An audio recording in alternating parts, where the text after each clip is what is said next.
बिस्मिल्लाहिर्रहमानिर्रहीम। नाजरीन, programme current affair के साथ आपका मेज़बान सैयद आसिफ अली हमदानी हाज़िर खिदमत है। नाजरीन, बिल आखिर सुप्रीम कोर्ट ने एक्शन लिया और सुप्रीम कोर्ट ने डायरेक्शन दी पंजाब गवर्नमेंट को कि फौरी तौर पे जो है वो तारीख मुकर्रर करें और पंजाब गवर्नमेंट की तारीख के लिए जो इख्तियारात हैं वो सदर पाकिस्तान को दिए गए कि गवर्नर ने, क्योंकि वो असम्बली नहीं तोड़ी थी, लिहाजा आइनी तौर पे जो सदर पाकिस्तान है वो डेट मुकर्रर करें। और सदर पाकिस्तान ने कल 30 अप्रैल 2023 को पंजाब में आम इंतखाबात के लिए उन्होंने बाकायदा डेट मुकर्रर कर दिया है, जिसके बाद आज साबिक वज़ीर आज़म इमरान ख़ान ने एक ज़मान पार्क में बाकायदा तौर पे इंतखाबी मुहिम का आगाज़ भी कर दिया है। नाज़रीन, पंजाब के अंदर काफ़ी इस वक्त जो है वो सियासत जो है वो पूरे अपने अरूज पे है और KPK के गवर्नर को है वो हिदायत की गई हैं कि वो गवर्नर साहब जो हैं वो डेट मुकर्रर करें। लेकिन अब ये बात वाज़े बिल्कुल शफाफ तरीके से नज़र आ रही है कि इंतखाबात का जो है वो बगल बच चुका है और इंतखाबात जो हैं वो उसका मौसम जो है वो शुरू हो गया है और इंतखाबी सरगर्मियाँ इसी हफ्ते से शुरू हो जाएंगी। इमरान खान साहब के जलसों का शेड्यूल भी किया जा रहा है पंजाब के अंदर भी और फिर KPK के अंदर भी, क्योंकि इमरान खान की जो ग्रिप है वो KPK और पंजाब के अंदर बहुत ज़्यादा है। लिहाजा जो अभी तक की जो सर्वे है उसमें एक पॉपुलर तरीन जो लीडर है वो इमरान खान है। बाकी जमातें इकट्ठी भी अगर मिल के भी इलेक्शन लड़ती हैं तो इमरान खान उनको टफ़ टाइम देगा और काफ़ी जो है वो 19-20 के जो है मुकाबले होंगे पंजाब के अंदर। KP के अंदर क्योंकि इमरान खान की 2 दफ़ा हुकूमत रही है तो पख्तून वैसे बेल्ट जो है वहाँ पे ये असूल रहा है कि दूसरी दफ़ा भी वो मौका नहीं देते। अब देखते हैं कि इस दफ़ा ये तीसरी दफ़ा क्या फिर PTI वहाँ से कामयाब हो जाएगी, क्योंकि बाकी जितनी भी इत्तेहादी जमातें हैं वो शायद सीट एडजस्टमेंट करेंगी पंजाब के अंदर भी और जो है वो KPK के अंदर भी, क्योंकि अगर उन्होंने सीटें एडजस्ट ना की, पीपल्स पार्टी, नून लीग, JUI, जमात इस्लामी और बाकियों ने, तो फिर वोट तकसीम होंगे और उसका फ़ायदा जो है वो इमरान खान यानी PTI को होगा। दूसरी जानिब नाज़रीन, ये पहली दफ़ा हो रहा है पाकिस्तान की तारीख में कि किसी पॉलिटिकल जमात के लीडर ने ये ऐलान किया है, इमरान खान ने ये वाज़ेह तौर पे ऐलान किया है कि PTI का टिकट जो है वो इस दफ़ा मेरिट भी दिया जाएगा। गो कि उन्होंने पहले सूबाई सतह पे इख्तियारात जो टिकट देने के लिए बोर्ड बनाए थे पार्टी के उनके पास होते थे, लेकिन इस दफ़ा इख्तियार फ़ाइनल टिकट करने का जो है वो इमरान खान ने ख़ुद अपने हाथ में रखा है और वो इंटरव्यूज़ करेंगे उम्मीदवारों के। और जो हल्के हैं PTI के उसमें ये अब बात मांगे दहुल कही जा रही है कि इमरान खान इस दफ़ा जो पार्टी के वफ़ादार जिन्होंने ये गुज़श्ता 1.5 साल में अपने ऊपर केसेस भुगते, जिन्होंने जेलें काटी, जिन्होंने मारें खाई, जिन्होंने मुख्तलिफ़ हीलो बहानों से जिनको हिरासा किया गया, ये इमरान खान ने ऐलान किया है कि इस दफ़ा हम पार्टी के वर्कर्स को टिकट देंगे।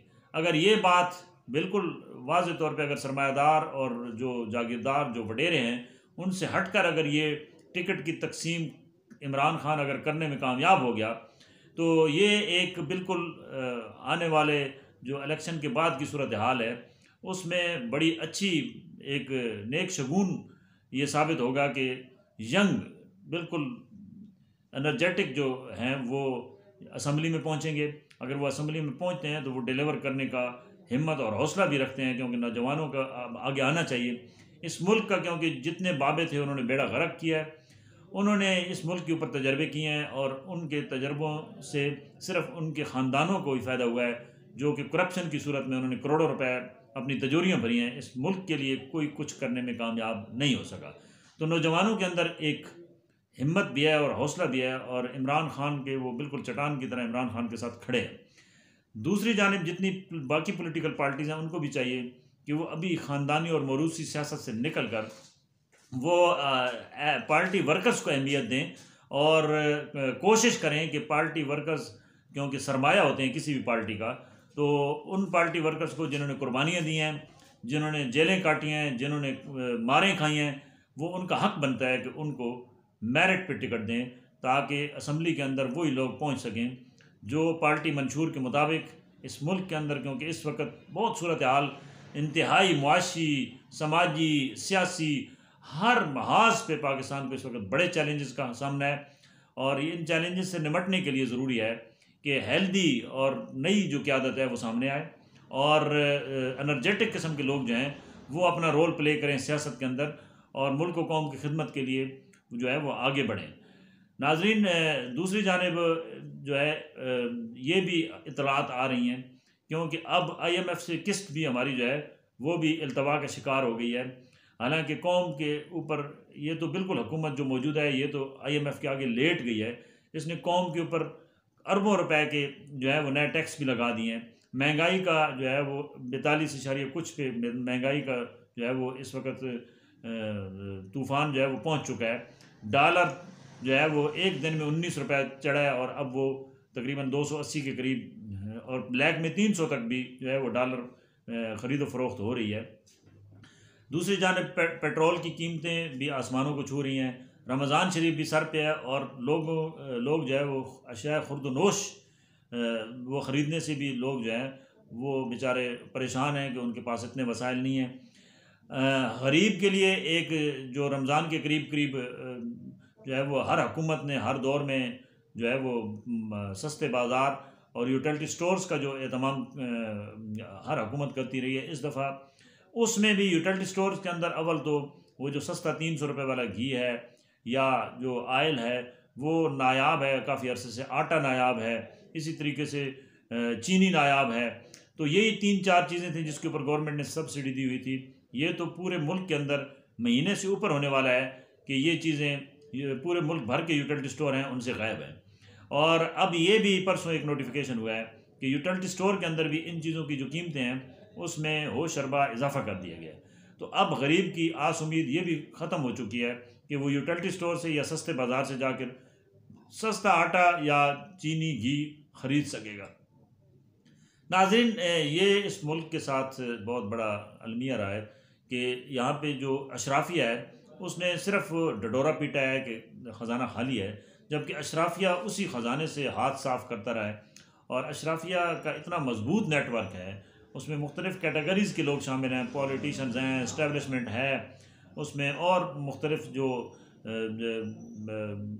बड़े बड़े ग्रोह हैं वो हैं, और उन्होंने इस मुल्क के वसाइल के साथ अभी भी बेदरेग उसी तरीके से इसको लूटा जा रहा है।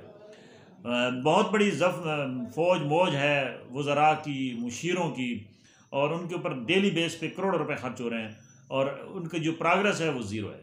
और जो इकनॉमिक टीम काम कर रही है उसको समझ नहीं आ रही है कि क्या करना है क्या नहीं करना है। इसहाक डार ने इस कदर मईशत का बेड़ा गर्क कर दिया है कि जो कहते थे कि ये इसहाक डार के आने से डॉलर भी 200 से नीचे आ जाएगा, पेट्रोल भी 200 से नीचे आएगा, उनकी तमाम क्या सरैयाँ जो हैं वो दम तोड़ चुकी हैं।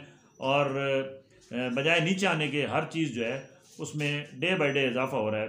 फैक्ट्रीज बंद हो चुकी हैं, बिजली की कीमतों में इजाफा कर दिया गया है, गैस की कीमतों में इजाफा कर दिया गया है। यानी किस चीज़, कोई ऐसी चीज़ बताएं जिसमें इजाफा ना हुआ हो। और इससे सबसे ज़्यादा जो मुतासर है वो आम लोग हो रहे हैं, पब्लिक हो रही है। और पब्लिक के लिए इस दफ़ा रमज़ान जो है वो एक तो रोज़े की हालत में, और दूसरी बहुत बड़ी आजमाइश होगी कि सफ़ेद पोश जो लोग हैं वो रोज़ा कैसे रखेंगे और रोज़े अफ्तार कैसे करेंगे। तो हुकूमत वक्त को चाहिए कि इसके लिए फौरी तौर पे पुरानी कीमतें बहाल करे, सस्ते बाज़ार लगाए, और लोगों को 300 रुपये घी आयल की सूरत में दे, उसकी फराहमी जो है वो यकीनी बनाए। चीनी का भी इसी तरीके से करे, आटे का भी करे, दालों का भी करे, और बाकी मुर्गी के भी रेट देखें आसमान को जा चुके हैं। तो ये जितनी भी चीज़ें हैं ये गरीब के खाने की हैं। इस पे गवर्नमेंट को चाहिए कि फौरी तौर पे सब्सिडी दे और पब्लिक को जो है वो रिलीफ दें। दूसरी जानिब बिजली के निर्ख बढ़ाने के बजाय उसको कम किया जाए, 300 यूनिट से कम लोगों जो लोग इस्तेमाल करते हैं 300 तक। और इसके अलावा जितने भी जो है वो खाने पीने की अशिया हैं उस पर सब्सिडी को जो है वो बहाल करे, क्योंकि IMF ने किस्त वैसे भी नहीं देनी है। ये IMF बहुत बड़ा ड्रामा कर रहा है इस हुकूमत के साथ।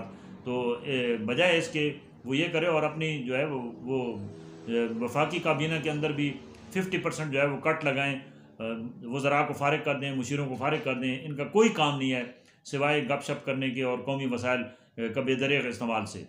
तो इसी में ये इत्तेहादियों की बका भी है, वरना आने वाले इलेक्शन में इन इत्तेहादियों को आवाम जो है वो आवाम का पारा बहुत हाई है, वो आड़े हाथों लगी। अपने गिरदोनवा के लोगों का ख्याल रखिए। अल्लाह ताला सबका हामी और नासिर।